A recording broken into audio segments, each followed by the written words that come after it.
This is the Rebel Author Podcast, where we talk about books, business, and occasionally bad words.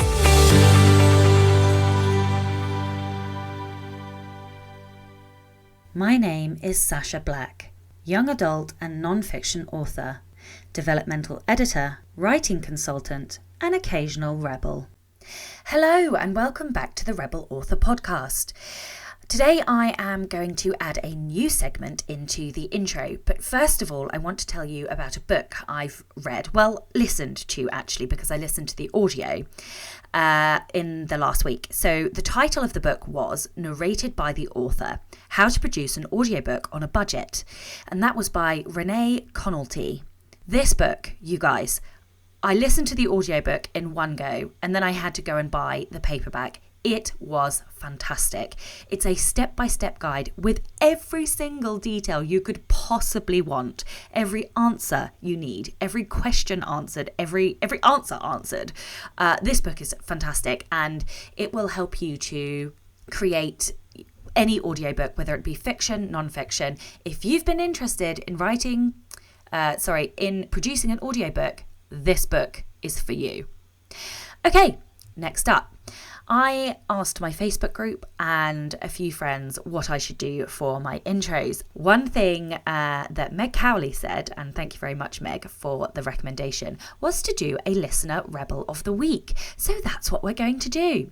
If you would like to tell me about a rebellious moment in your life, if you would like to have it read out on the podcast, then you can either tweet me at rebelauthorpod, or you can email in rebelauthorpodcast@gmail.com, or contact me in any of the other plethora of ways that social media has given us. But in honour of Meg's suggestion, Meg is going to be the first rebel, so I am just going to read out her rebellion. Meg says, "My biggest rebellion was probably having the courage to finally say no to trying to fit in with mainstream life, have a day job, and pretend to be normal anymore. I just couldn't do it. It made me feel dead inside. Life had no joy, and my soul was desperately searching for a way so it could sing again. But one day, my boring day job was no longer tenable. It was absolutely terrifying. I had no plan B, my writing and art business was at zero, and with just 1 week of notice, no pay and no savings, fuck was I scared. But when I took that power, the moment I made that decision, everything shifted. The terror became self-assured, confidence, exhilaration. Power over my own fate. I won't pretend it was easy. It wasn't, but I never looked back. That was one of the best things I ever did in my life, and it taught me to always follow my heart, because anything is possible. I've now built my dream career from nothing. This is all I've ever dreamed of, and I never thought it would be a reality, and yet here I am. All it needed was that first courageous spark to light the fire to be different." Hell yes. There you go, guys, our first listener rebel.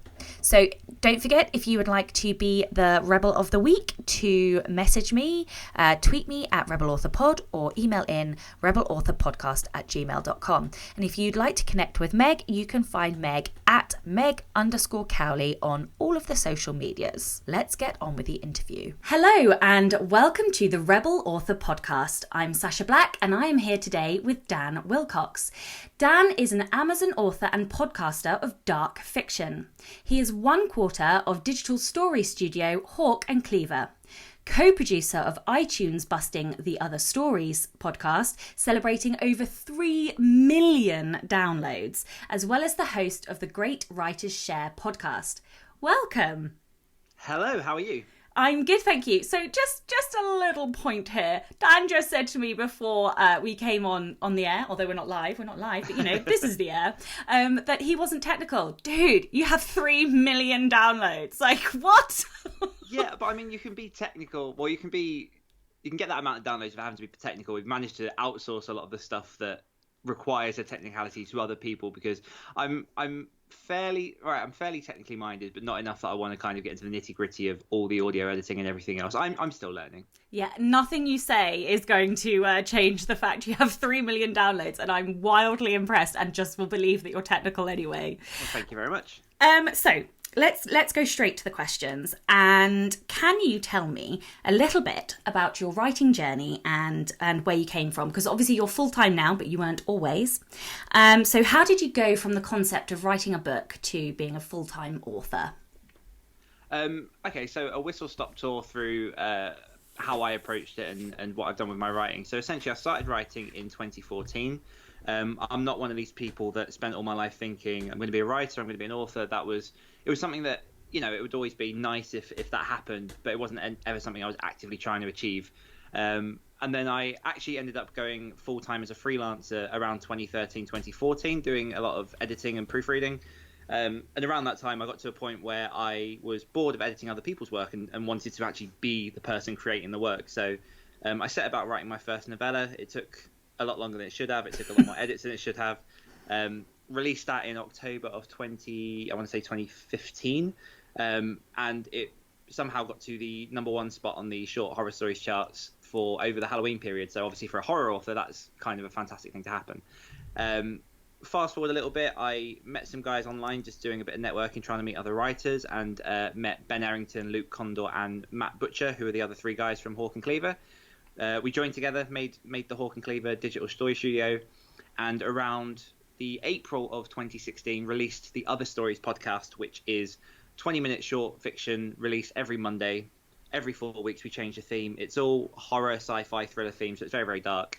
And that kind of hit it off. And from there, it's just been a whirlwind of getting books out, just co-writing with a lot of different people. And April this year, I can say I was very, very lucky to be able to take myself full time as an author, which is nice. Absolutely amazing. I think it is the majority of most authors that I know. I think that is probably their dream. Not everybody, of course, but I think most of the ones that I know, and certainly the indies, that is the dream. So just before we're here today to talk about co-writing, but just before we dive into that, tell us a little bit more about the podcast. So are you writing for audio first, or are they excerpts from novels? Or so tell us a bit more about your 2 podcasts. So the Other Stories basically started off as an experiment. Originally, it was going to be an EMAG. So the plan was because there were 4 of us writing, we were each going to write a 1,000-word short story, stick it into an EMAG, and put it out as a bit of content while we produce other stuff, just to have a steady flow of content that comes out each month that people can rely on. And Luke Condor, who's a co-writer of mine and has been in podcasting for a fair few years, said, why don't we try and make it a podcast and see what happened? So it was never originally, the seed wasn't for it to be a podcast, but then I think the structure of it lent itself very well to podcasting, because one of the things that we get a lot from our listeners are the fact that it's 20-minute short fiction. It's wrapped up in a bubble. People have a beginning, middle, and end. You can listen to it on the bus, on the train, on the car. Whatever your journey is, it's a short amount of fiction you can just jump into and get out. And I think that's what keeps people hooked. But it's always been a case of everything that we put on that podcast is original, is our own work. And a lot of the times we tend to write it in a way, or I tend to write it, I won't speak to the other guys, but I tend to write in a way that I'm just creating a short story that I like. And the narrative production that we use is often more just almost like an audiobook narrator, but we've got an editor that puts sort of sounds and effects into it if it needs to be, rather than almost like an audio play where it would be 2 people speaking. We've done a couple of those, but we tend to keep it quite straight just because it's easier to produce and keep it rolling every week and produce. A few episodes have been written, well, I've written a few episodes where I've specifically had a desired effect in mind, or it's been written almost like a script or monologuing from someone's head. But the majority of the time, it tends to just be, they're now 2,000-word short stories because we upped the length of it. It's stories that I could and I have put into things like anthologies and short story collections for myself, stuff that I can then repurpose and use elsewhere, and just make the most of that content. That was literally going to be my follow-up question. Are you anthologizing them, or so? Obviously, you've said they're short stories. Do you ever, because I write flash fiction and occasionally poetry, but sometimes the flash fiction has become a seed for a whole novel. So do you ever find that happens with your shorts? Oh, this is all linking together very well. So at the minute, absolutely. At the minute, I've transformed a 2,000-word short story that I did about 5 months ago into a 30,000-word novella, that I'm currently editing and bringing forwards to hopefully get out by Halloween as my book for this year, because I like to always bring something new out around October. So yeah, absolutely. I mean, it's really good because I've got a collection of shorts from the podcast called Twisted, which came out April last year. And that's got 28 stories that are written, which obviously, if you do the maths, 2,000 words each, that's 56,000 words into a collection. So it's fairly good value for people. But within that are just seeds and seeds and seeds for stories and things that, I mean, there are a couple of stories in there. One that I have tried to make into a longer work, and I don't feel like I'm ready enough as a writer yet to expand it fully. But yeah, there's a lot in there that I could pull from and expand if I wanted to, and potentially maybe in the future. So why, just last question before I actually talk about what we're supposed to be talking about. This is just so interesting. So why do you not feel ready? Is that just because you want to develop as a writer? Because I have kind of a story that is on my back burner because I'm like obsessive about learning craft, and I just feel like I want to be at a certain level of ability, I suppose, before I attempt it. Is it a similar...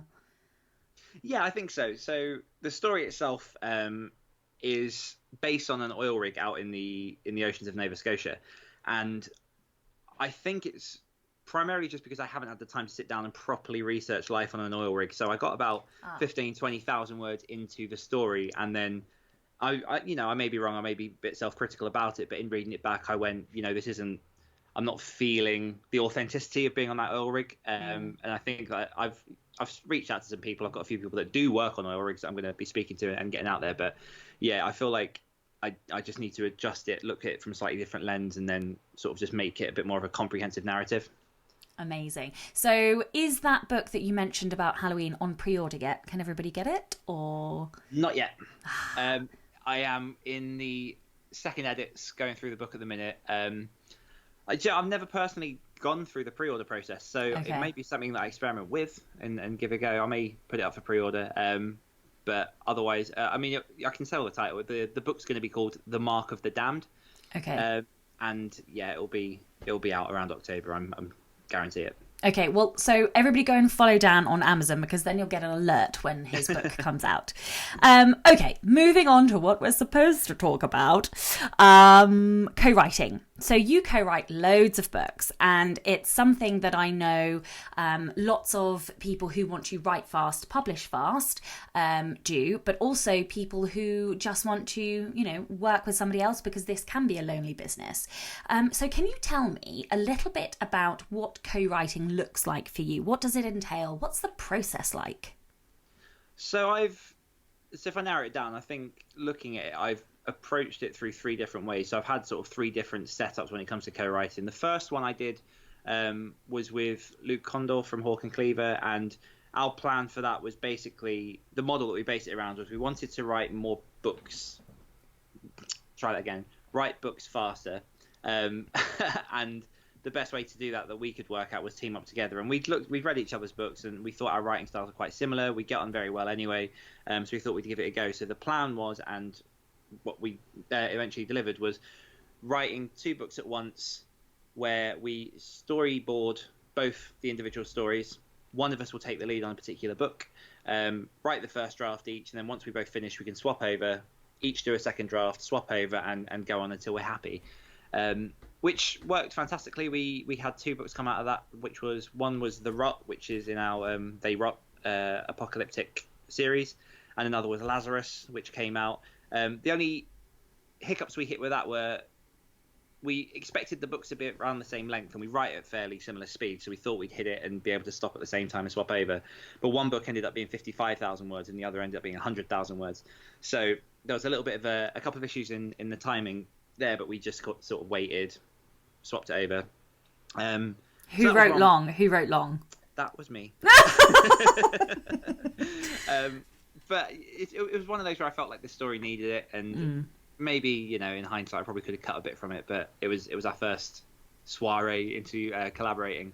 So that was one where we basically, like I say, we kind of just each dipped in and out. We made the ideas together, we went for it. I also did a collaboration with Jay Thorne on his American Demon Hunter series, which was different in the way that he already had an established world, and he had three central characters that the stories were through. So I essentially had to adopt his characters and put them into a story that I then created, which, I mean, working with Jay was absolutely fantastic, and I love him. He's a fantastic guy. But I do feel like that was probably the trickiest of all the collaborations, because you are a bit more restricted with what the characters can do and who they are. And obviously, if you've already got 7, 8 books in that backlist, and you've got readers now reading this book, they expect them to be in a certain way. So you really have to read the rest and understand what's going on with them and how they'd react to certain situations. But I'm proud of what we came out with. That was fun. And then the most recent ones are with Michael Anderley, in which the co-writing is a lot more. It's kind of a middle grounds between the two. So Michael obviously has his Catherian Gambit universe, which he's created. He's got his timelines. There are characters here and there. But as a collaborator in that world, I essentially have free reign just to drop my own characters that I create into his world and then just abide by certain rules. So it's not much the nitty-gritty of the individual characters. It's more the global rules that you have to follow, which can be a lot of fun, and has been a lot of there's been a lot of sort of ideation and just playing around with the things that are in that world and just sort of bouncing off it and seeing how far I can stretch it. So those are the 3 different types that I've approached through. And so how far, you mentioned that you write quite fast, so how fast are we talking here? Terrify me with your speed. So on a good day, I'll average 8,000 to 10,000 words. Whoa. On a regular day, it'll probably be, so today, for example, I count as a poor day, and that was 4,000 words. Wow. And I mean, just wow. Is that just bum in chair, fingers on keyboard, or do you type fast? What is your secret? It's outrageous. I think, I mean, I don't think I'm anything particularly special. I think it's just practice, and I think I've grown more disciplined over the years. I definitely haven't been an organised, disciplined person in the past. And what I have done and what I do a lot is constantly look at different methods to improve. I sort of study how people can be productive, the different things that sort of get you in the zone. And I think a lot of the time it just comes from habit. One of the things that I did to start with was I started just with my word count and just tracking my word count. And to be honest, about a year ago, I think I was averaging about 800 to maybe 1,000, 1,200 words in an hour.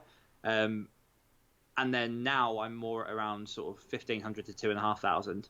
And most of that is because it's attitude based. I'm not guaranteeing they're quality words, because this is slamming out first drafts most of the time, and I'm lucky enough that I've got sort of editors and a good editor eye myself to go back and clean it up.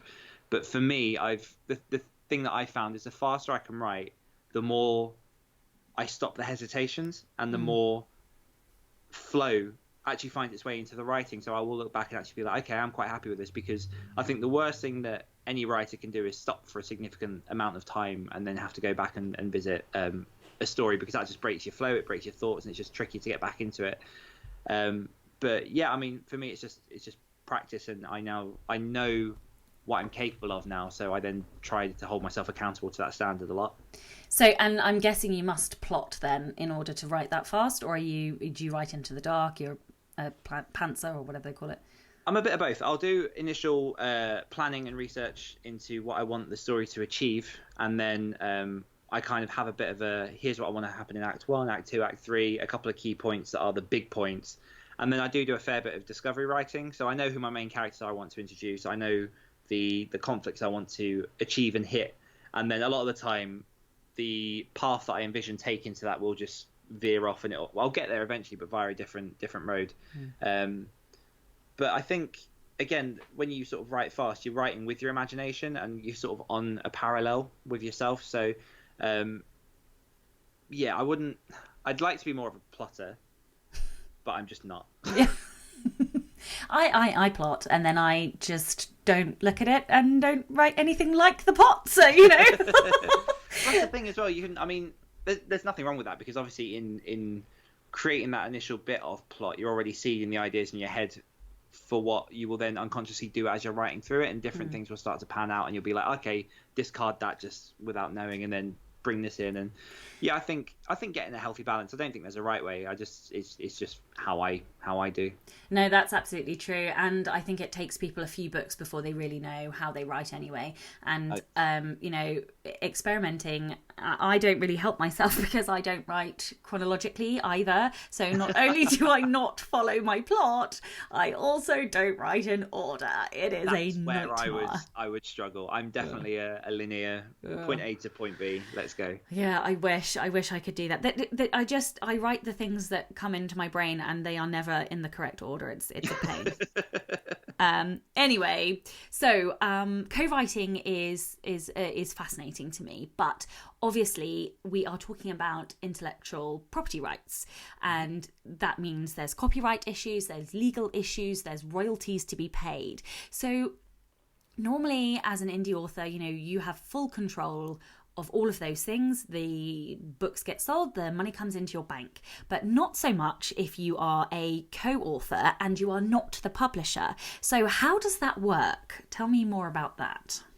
Okay, so I'll preface this as well by saying I'm in no way any qualified to discuss or to recommend legal advice or how people should do it. But I have seen a fluidity in how people do approach it. So I've had some where, for example, the books that I've written with me and Luke, which are all our own intellectual property, it's stuff that we came up with equally.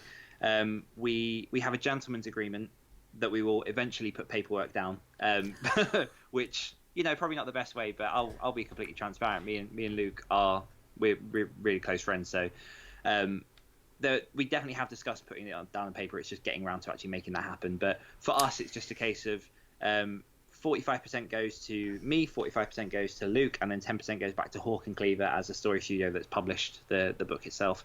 And that's something that we'll likely do with sort of other books that we put out through the Hawk and Cleaver brand. Some collaborations have been a case of I've been paid just a set fee and then everything else belongs to the other author, which obviously simplifies it a lot because it means that I know what to expect from the start. I get completely what my delivery is. And then the author who retains the IP rights, they'll get their royalties, they'll do whatever, and that's kind of their business. And I think in that kind of deal, it depends what you're after with that. So for me, that was exposure plus a little bit of cash because that person had a bigger platform than I did. So obviously it balances out in its own way. And then with another, it has been a case of just 50-50 royalty splits and IP and any sort of residual royalties from certain things, depending on what the contract demands, will then stay with the original creator of the IP. So I think it depends how you want to approach it. I'm yet to be on the side where, for example, I put out an anthology and I manage the royalties. It's something that I am looking into because I want to be a publisher of other people's work and go down that route. But I think a lot of it just comes with expectations, just reading the contract and just making sure both parties are happy. I think not at any point have I been scared to ask for something that I've wanted from a contract or an agreement, or not at any point has anyone tried to hide anything. I've been very, very, very, very lucky with my collaborating based off some of the stories that I've heard of other people and how they can go wrong. But that's kind of how mine are managed. Mine's very simplified at the minute. It's 50% from the stuff with Luke, it's 50% from another contract, and then the rest were just flat fees. So tell me what the best part and the worst part of co-writing is. There's got to be some niggles somewhere along the. Give me the gossip. Give me the gossip. I mean, again, like I said, I've been very, very, very lucky with my collaborators. I've found people that I've fitted with well, and I mean, the best parts are you're creating something bigger than yourself. I went into writing originally. I wrote my first couple of books that were my ego projects. I just want to write these and get these done, and prove that I can and do something to the world. But pretty much, bar my first novel and this upcoming one that will be coming out in October, every other one of my books has been a collaboration, and that's let me think, probably about 12, 13 books, some of them under a pen name, and it's I mean, being able to bounce ideas off of other writers, being able to have someone that you can rely on to spit story ideas at, get something back, there'll be a twist that you never even would have thought of comes from someone else. You have someone there to massage your ego a bit and say occasionally, oh, you get a chapter sent back and, oh yeah, no, actually this is really good, and you go, oh, thank you, I needed that, which you obviously don't get in solo writing, but it is something that's really, really, it's just nice to have without. Everyone needs an ego massage at some point.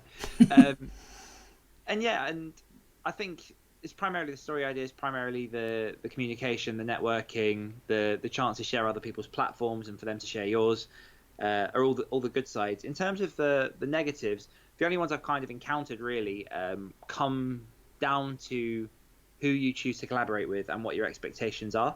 So I think the biggest ones will sometimes be conflicting deadlines or priorities. So it might be, particularly if it's potentially a book that you're one of your first books and you're thinking, oh, this is something I need to get my name on, I need to start putting my stuff out there, and you're collaborating with someone who has 10 other things going on and it's not their most important priority, you will get frustrated because you'll be finding that you'll be waiting a long time for stuff to happen that you feel like you probably could do yourself, or maybe someone else would do better. And in those cases, I think it's just better to talk it out, be open, be honest, and potentially find other people if you need to. And to be honest, that's the only negative I can really think of. I think if you're someone who is in writing for your own ego and for, not in a negative way, because obviously everyone's got a piece of themselves that they want to share with the world, but if you're someone that feels like you couldn't let go of a project very easily, or if you've suggested something and someone else said actually no, and you're like, but I really want to do this, and maybe co-writing's not for you. But for me, I left my ego at the door. Anyone I've collaborated with, I say up front what I'm willing to do, what I'm not willing to do. And just an example, I've written a pilot and several first episodes for a possible TV show, which is with a film friend of mine, and it's not something that I see potentially will happen, but obviously you don't know unless you put something out there. And straight from the start, I was working at the time on my series with Michael, and I said to him, I'm happy to work with you, I'm happy to create this story, this world with you. I'm not going to be able to put much in terms of physically writing the words down, so don't expect that from me. And he was more than happy to do that and said, yeah, that's absolutely fine, I want to do that anyway. And straight from the start, it was then I was more of a creative contributor then, rather than an actual co-writer on that one. But yeah, I mean, there are a million ways to do it, and I think each collaboration is individual, not just from writer to writer, but from book to project as well. What a diplomatic response. Less gossip, more diplomacy. No, I like it. It's fine. No, I mean, I generally don't really have much gossip at all. I think there are always frustrations, there are always niggles. It's usually around the deadline thing. Sometimes people just forget stuff. Sometimes people have days in which they can't get the words down because they've got their block, something will prop up, and kids starting school. Kids starting school, yeah, as we were discussing today. And yeah, I mean, there's niggles, but I do wholeheartedly love it, and I wouldn't have done so many if I didn't think that it was something that's enjoyable and worth doing. Absolutely. And I think, I kind of said this earlier, but one of the things that I think is so good about co-writing is that it turns a very isolating job into a team job, which is, I think, fantastic. Yes. Okay, so thinking about, you've said you've done, I think, 12 or 13 books. So top tips for people who are considering or thinking about coming into co-write. What should they be aware of? What things did you perhaps make mistakes on or learn from, or what things, 13 books down the line, would you say to somebody who's thinking about co-writing? I think the biggest one is know why you're doing it. So are you doing it because you want to connect with other authors? Are you doing it because someone else has a platform that you're trying to get a piece of? Are you doing it just to try it and give it a go and see if it's a good way to sort of work the writing process for yourself? I mean, collaboration can mean 1,000 different things. I know people who collaborate by contributing ideas rather than the story. I know people that do the bulk of the writing. I know that people that just create a universe and then obviously just sell pieces of that to different people. So definitely just know why you're doing it. Understand that there is a lot of give and take. Being a co-writer with someone is very much, depending how you approach it, can very much be like being in a relationship with someone. you like, honestly, particularly with me and Luke in that first year in which we wrote our first book together, it was pretty much like every day you're messaging, every day you're checking up, you have calls on Skype, on whatever, just to discuss what's going on. This idea isn't working, this is, you're encouraging them, things are frustrating, and then they're happy, and then you celebrate, and then you promote, and it's wonderful. And you do really get to know the sort of heart and mind of people that you co-write with. I think, yes, the top tip: know why you're doing it. Understand that not everyone has the same expectations that you do, and like I mentioned earlier, lay out what your expectations are, because I think if you don't do that from the start, and if you're very much just a case of, I've met you, you've met me, this is fantastic, let's just dive into it, it doesn't always work that way. You definitely need to say what it is that you're willing to do, what you're trying to achieve. Put down some kind of paper agreement to start with. Obviously, me and Luke are hypocritical with that, but everything else that I've done has had some sort of paper contract, and it has been signed, just to say who owns the rights to what, and what you've been promised to get out of it by the end.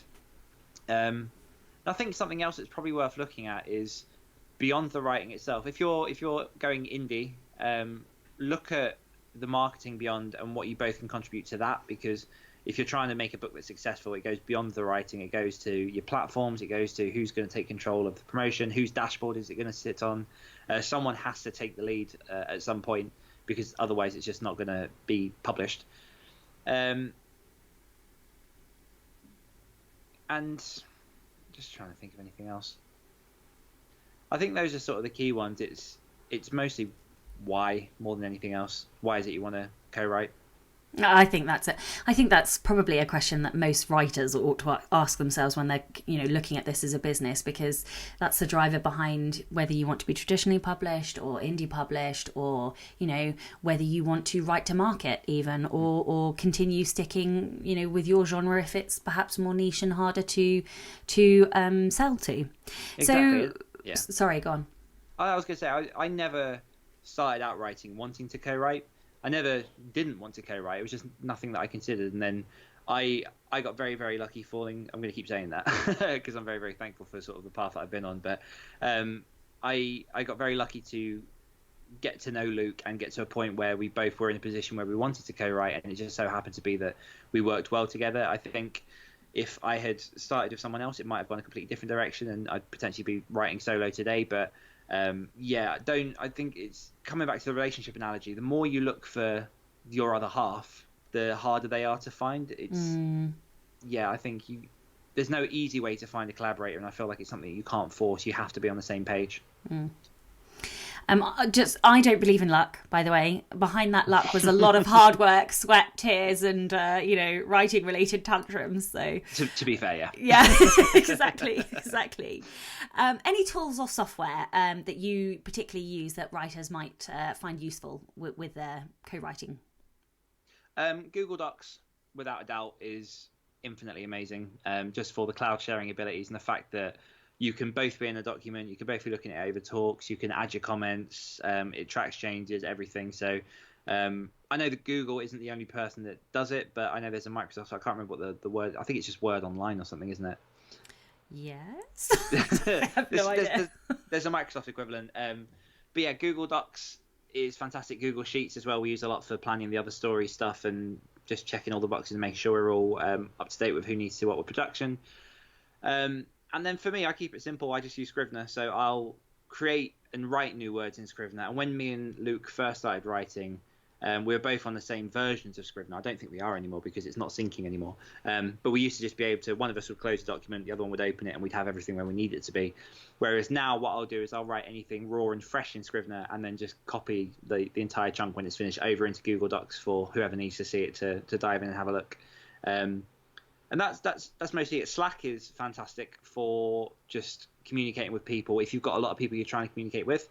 So in the Hawk and Cleaver Slack, I think we've probably got about 25 people in there, which is a mixture of writers, narrators, audio editors, and just other sort of people that are useful and friends of ours that sit in there and talk.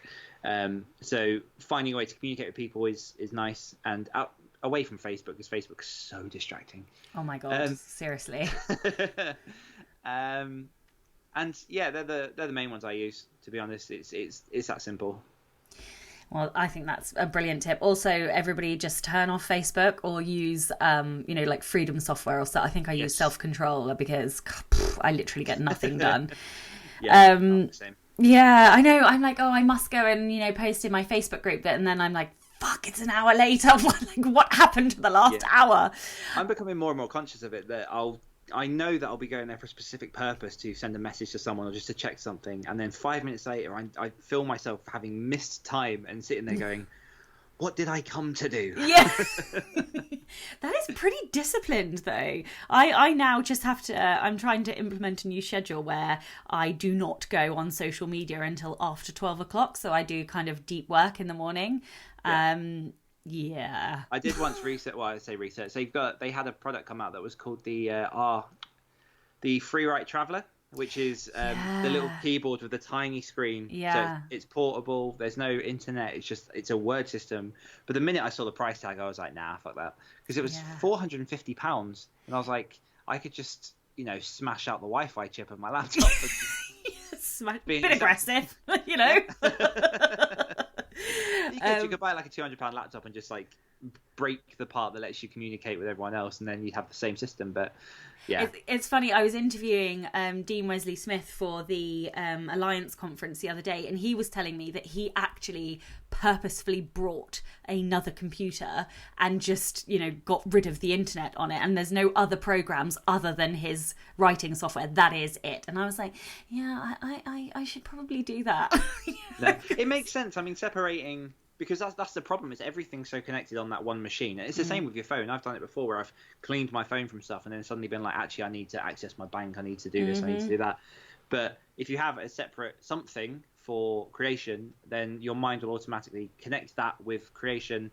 And again, this comes back into all like the habits and the productivity stuff that I've been looking into. But yeah, if your mind is used to going to Facebook on one computer, that's what it's going to want to do automatically, and you'll find yourself doing it, and then you'll hate yourself. Well, it's classical conditioning, or Skinner's operant dog, or whatever it was, with the bell, and that it is about training habitually what is your morning routine or your morning ritual. Yep. Okay, last question. This is the Rebel Author podcast, so I want you to tell me about a time when you were a rebel. Okay, so I don't know how rebellious this is, but this is my experience. It's something I'll be completely honest with. At the start of my writing journey, so part of what got me back into writing, because I say back into, I've always loved writing. I was an English sort of major throughout university, but I'd never seen myself actually pursuing writing as a proper thing. Like I said at the beginning, I never thought that was never like something I was 100% trying to achieve. Obviously very, very thankful I'm here now. And I ended up joining a writers group locally 2014, after I left uni. I was missing sort of the English vibe. And the writers group I went to, it was nice. It was sort of about 12, 15 people in the back of a pub. They'd meet up once a month. And it was very much a case of people there who, most of them were poets. A few of them wrote sort of short stories. Some of them were, I'm trying to speak without, I'll try not to name names, but some people were people who'd had experience of writing in the past and were up their own arse, and a few people who were kind of new that were just trying to like learn the ways and just be around other creatives. And it was honestly fantastic to sit with these people and to be around people that were that would just had that energy that I was looking for. And what we did was every 15 minutes someone would put an exercise forward, we'd write it 15 minutes, we'd go around the circle, read back what we'd written. No critiquing, because obviously most writers groups, they have critiquing moments, but this was more just a chance to create and share what you created. And after I'd been there for about, I was going constantly for about a year and a half or so, I made some really good friends. They cheered on when I started sort of self-publishing. Like I say, most of them were poets, and it got to a point where it was almost derisive how they sort of look at you when you were, because I started to write faster, which meant that by that 15 minutes I'd have sort of 2 pages like of this story that I just like spam out. I'm not saying it's good, but I spam out, and we'd read those, and the other guys would sort of like start making quips and comments and that. So I pretty much just said fuck them and left, and decided, because it went from being a group that provided positivity and encouragement to suddenly being negative and almost jealous in a way of sort of they saw my books doing more and more and more, and I was just like, no, I love the people and I'm still in contact with them now, but overall the whole group, I was just like, you know what, this isn't beneficial for me. I can do more positive things with the people I'm working with. So yeah, fuck you. Brilliant. I love it. And but I really kind of what's the word, empathize. Wait, no, I don't know, what are words, it's far too late in the day. Empathize. Yeah, because I think the indie community is so supportive, and I'm yet to come across an arsehole. Like, I really am. Like, where are the arseholes? There are no arseholes. Yeah. Everybody is lovely. So, yeah, we don't need that kind of bullshit negativity. So, yeah, more power to you for giving them the big fuck you. Thank you. I don't know how rebellious that one was, but, Hey, it's a rebellion. You gave them the birdie. It was a rebellion. Okay, so where can we find out more about you? Where tell us about the links to your podcast, your website, that kind of stuff. Yep, so pretty much everything that I do personally is on danielwillcocks.com, and that's Willcocks, which is WILLCOCKS, the longest possible way. Anything that I'm doing with Hawk and Cleaver is at www.hawkandcleaver.com. And yeah, just from there you can get to all my books, you can get to the Great Writer Share podcast, you can get to the Other Stories podcast. And yeah, just everything going on, mostly from those two links. Oh, and on Facebook, Instagram, and Twitter at Willcocks Author. So amazing. Well, thank you everybody for listening, and thank you, Dan, for giving me some of your time today. I'm Sasha. You are most welcome. I'm Sasha Black. You are listening to Dan Willcocks, and this was the Rebel Author Podcast. Next week, I'm talking to Bonnie Wagner Stafford all about how to create a marketing plan. Now, most of her techniques are focused on non-fiction. However, I found they were also applicable to my fiction. So, whether you're a non-fiction writer or a fiction writer or a creative in general, don't forget to tune in and subscribe on your podcatcher. And when you have a moment, please leave a review.